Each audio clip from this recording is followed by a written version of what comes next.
ನಮಸ್ಕಾರ ಸ್ನೇಹಿತರೆ, welcome back to one more video of AMIS Kannada. ಇವತ್ತು ನಾವು ಸೋಲಾರ್ ವಾಟರ್ ಹೀಟರ್ ಹೇಗೆ ವರ್ಕ್ ಆಗುತ್ತೆ ಅಂತ ಅರ್ಥ ಮಾಡ್ಕೊಳ್ಳೋಣ. ನೋಡಿ, ಸೋಲಾರ್ ವಾಟರ್ ಹೀಟರಲ್ಲಿ ಎರಡು ಮೇನ್ ಕಾಂಪೋನೆಂಟ್ಸ್ ಇದೆ. ಒಂದು ಟ್ಯಾಂಕ್ ಕಾಣ್ತಿದೆ ಅಲ್ವಾ, ಅದನ್ನು ಇನ್ಸುಲೇಟರ್ ಟ್ಯಾಂಕ್ ಅಂತ ಕರೀತಾರೆ. ಇನಿಷಿಯಲಿ ಅದ್ರ ಒಳಗೆ ಕೋಲ್ಡ್ ವಾಟರ್ ಇರುತ್ತೆ. ಕೆಳಗಡೆ ಬ್ಲೂ ಕಲರ್ ಪೈಪ್ಸ್ ಥರ ಕಾಣುತ್ತಲ್ವಾ, ಇದನ್ನು ವ್ಯಾಕ್ಯೂಮ್ ಟ್ಯೂಬ್ಸ್ ಅಂತ ಕರೀತಾರೆ. ಸೊ ಮೇಲ್ಗಡೆ ಇರುವಂಥ ಇನ್ಸುಲೇಟರ್ ಟ್ಯಾಂಕ್ ಈ ಪೈಪ್ಗಳಿಗೆ ಕನೆಕ್ಟ್ ಆಗಿರುತ್ತೆ. ಆ ಟ್ಯಾಂಕಲ್ಲಿ ಇರುವಂಥ ನೀರು ಈ ಪೈಪ್ಗಳ ಒಳಗೆ ಬಂದು ಸೇರ್ಪಡೆ ಆಗುತ್ತೆ. ಸೋಲಾರ್ ರೇಡಿಯೇಷನ್ಸ್ ಯಾವಾಗ ಬೀಳತ್ತಲ್ವಾ, ಆ ರೇಡಿಯೇಷನ್ಸ್ ಈ ಪೈಪ್ ಮೇಲೆ ಬಿದ್ದಾಗ ಇದು ಆದಷ್ಟು ಬೇಗ ಹೀಟ್ ಆಗುವಂಥ ಮಟೀರಿಯಲ್ ಮಾಡಿರ್ತಾರೆ. ಅದರಿಂದ ಏನಾಗುತ್ತೆ, ಪೈಪ್ ಒಳಗಡೆ ಇರುವಂಥ ನೀರು ಕುದಿಯಕ್ಕೆ ಸ್ಟಾರ್ಟ್ ಆಗುತ್ತೆ. ನಿಮಗೆ ಚೆನ್ನಾಗಿ ಗೊತ್ತಿರುತ್ತೆ, ಕುದಿಯುವಂಥ ನೀರು ಮೇಲೆ ಹೋಗ್ತಿರುತ್ತೆ, ಯಾವಾಗಲೂ ತಣ್ಣಗಿರೋ ನೀರು ಕೆಳಗೆ ಬರ್ತಿರುತ್ತೆ. ಇದನ್ನ ಕನ್ವೆನ್ಷನ್ ಅಂತ ಕರೀತಾರೆ. ಸೊ ಕನ್ವೆನ್ಷನ್ ಥ್ರೂ ಮುಖಾಂತರ ಏನಾಗುತ್ತೆ, ಆ ಟ್ಯಾಂಕ್ ಒಳಗಡೆ ಎಕ್ಸಾಕ್ಟ್ಲಿ ಆ ಪೈಪ್ ಒಳಗಡೆ ಇರುವಂಥ ನೀರು ಕುದಿತಾ ಕುದಿತಾ ಕುದಿತಾ ಮೇಲೆ ಹೋಗ್ತಿರುತ್ತೆ, ತಣ್ಣೀರು ಕೆಳಗೆ ಬರ್ತಿರುತ್ತೆ. ಈ ಪ್ರೊಸೆಸ್ ಕಂಟಿನ್ಯೂಸ್ ಆಗಿ ರಿಪೀಟ್ ಆಗ್ತಾನೆ ಇರುತ್ತೆ. ಒನ್ ಟೈಮಲ್ಲಿ ಇನ್ಸುಲೇಷನ್ ಟ್ಯಾಂಕ್ ಒಳಗಿರುವಂಥ ಕಂಪ್ಲೀಟ್ ನೀರು ಬಿಸಿ ಆಗುತ್ತೆ. ನೀವು ಮನೆಯಲ್ಲಿ ಕೆಳಗಡೆ ಪೈಪ್ ಯೂಸ್ ಮಾಡಿಕೊಂಡು ಎಕ್ಸಿಟ್ ಪೈಪಿಂದ ನೀರನ್ನ ಬಳಸ್ತೀರಾ.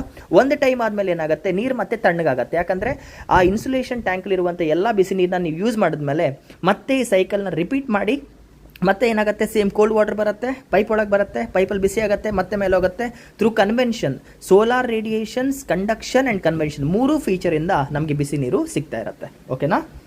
ಜೈ